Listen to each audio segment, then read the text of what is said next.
Hello!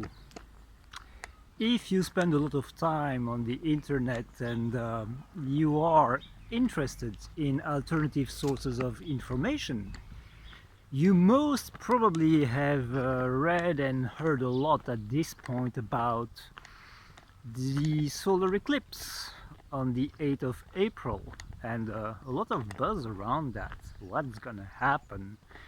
Is the deep state preparing some extremely nefarious operation? Or on the other hand, is something wonderful about to happen? Or, as some claim, is it just to be like yet another solar eclipse? A natural event as just like has happened, for millions of years, just a very natural, beautiful yet ordinary thing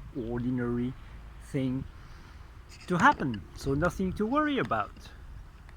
Well, I would be as bold as to claim that it's actually none of the above. None of the above. So there's a lot of fear mongering, fear porn going on around that subject and that date, and a lot of hopium as well. So that's already an interesting clue that might enable us to navigate the fog of disinformation.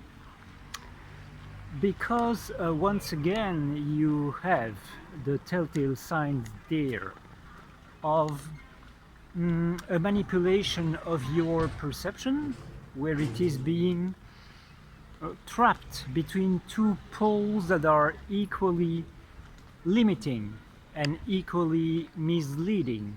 So basically it looks like you have no choice but to opt for one of these two equally distorted and equally tainted versions of reality, and that's where your perception gets basically trapped. So the reason why I want to spend some time contemplating and commenting about that point today is that it is something I have seen many times before, and I'm sure you have too. It's the focus that is being very heavily put on a date that is presented as a very major turning point.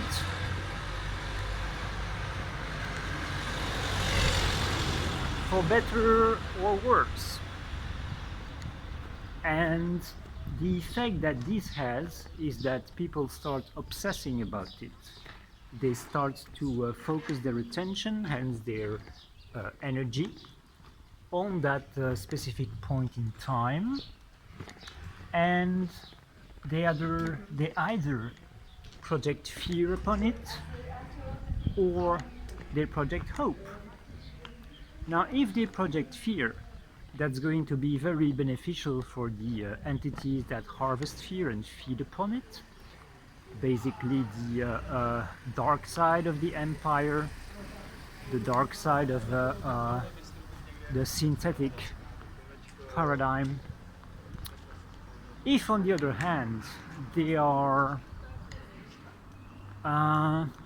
generating a response that is more hope-based, and eventually these hopes, they don't materialize, they are disappointed, then at that point the response that is being generated is one of disillusionment and a certain measure of despair. So that can also be a useful energy to harvest, but there is something else. And it is that if you go through that process often enough of having your hopes being built up, and when they reach a certain level, nothing happens and you crash. You crash from that high you were on. If that happens often enough, you end up finding yourself. That car needs a good revision, in my humble opinion. So you end up finding yourself in a state of quite lingering background despair that is going to induce a form of lethargy until you get your next fix of hope that will give you your next temporary high, which, when you are disappointed again, will lead to a new crash, and on and on and on it goes.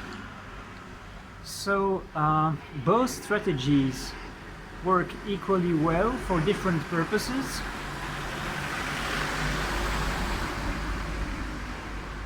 And both are clearly part of the control system that is being imposed upon humanity, that has been imposed upon humanity for a really long time. So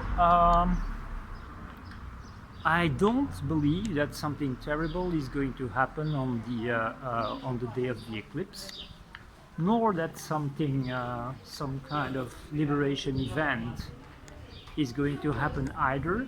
I don't believe that date is going to be any kind of turning point in either direction. As to the claim according to which it is just a natural event, well, I don't believe that's true either. First, we have a really noisy psyop being set up here, which indicates that the control system is in need of energy, which means that it's weakening, and there are many signs of that. Regarding the nature of the event at a purely material level, so the Earth coming between the Earth and the Sun and partially blocking the rays of the Sun, there is an understanding in astrology that this is some kind of the opportunity for an energetic reset. I don't see solar eclipses as being anything beneficial to humankind.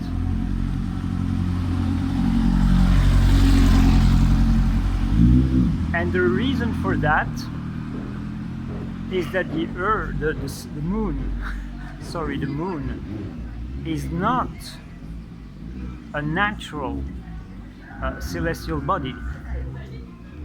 It is 100% artificial.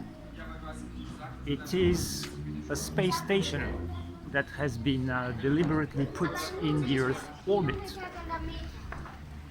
And this information has been confirmed by scientific sources, namely the now defunct Soviet Academy of Sciences. Scientists there have claimed very clearly back in the day that it was impossible for the moon to be anything else but an artificial object. The thing also is that when the Apollo modules landed, they famously made a metallic sound when they made contact with the surface. But other than that, we only have to look at the situation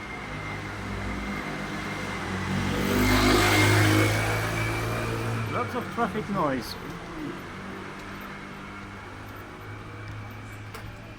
So I wanted to say that we only have to look at the situation from a purely common sense perspective to come to the conclusion that indeed it cannot be anything else than an artificial object.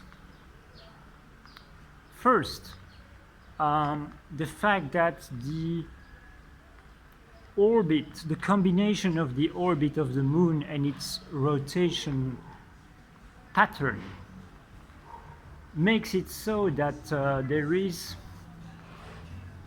one of the faces of the moon that is always systematically opposite to the Earth. Statistically, that's already impossible. The chances are just so ridiculously infinitesimal that it equates with an impossibility. Second, the chances that a celestial body that would just have randomly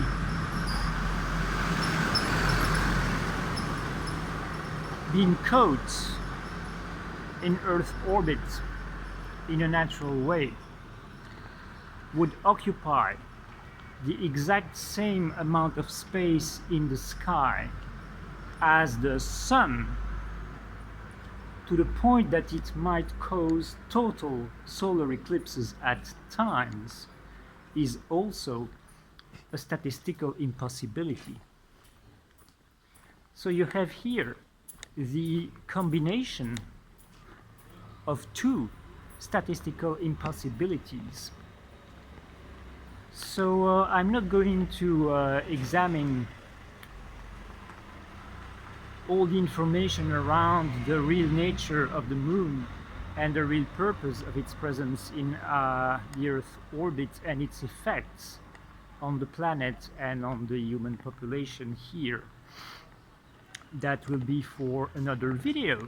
But to round up these contemplations of mine, I will just say it again. We have here another example of multiple perspectives being on offer in a debate, in the generation of in the framework of a psyop, and all the all of the main points of view that are being offered are equally invalid. So in conclusion, it is very important with all these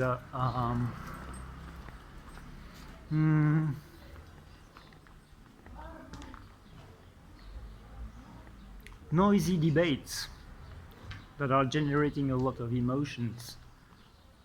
It is very important to not go for the first or even second or even third explanation, easy explanation that is being offered to us. In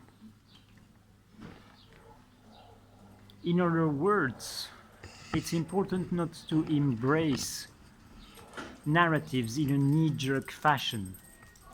It's important to listen to what our heart-centered sense, our heart-centered intuition is telling us. Always the best BS meter there is.